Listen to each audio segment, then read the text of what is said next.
दीपालपुर के शहरी सेहत की बुनियादी सहूलियात से महरूम है।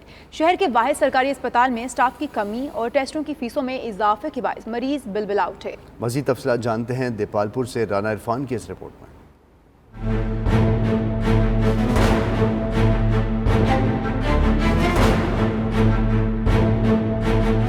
16 लाख से ज़ायद आबादी पर मुश्तमिल उकाड़ा की तहसील दीपालपुर के शहरी इलाज की सहूलियात से महरूम है। तहसील हेडक्वार्टर्स अस्पताल में कोई स्पेशलिस्ट डॉक्टर तैनात न होने से मरीजों को मामूली ऑपरेशन के लिए उकाड़ा या लाहौर रेफर किया जाता है। गुज़िश्ता कई साल से सर्जन डॉक्टर की सीट भी खाली पड़ी है। डॉक्टर्स की अदम दस्तयाबी के बायस ऑपरेट न होने से करोड़ों रुपए मालियत की मशीनरी जंग आलूद होने लगी है। सर्जन साहब जो पिछले साल रिटायर हो गए थे, उनकी जगह पर अभी तक कोई सर्जन तैनात नहीं हुआ है।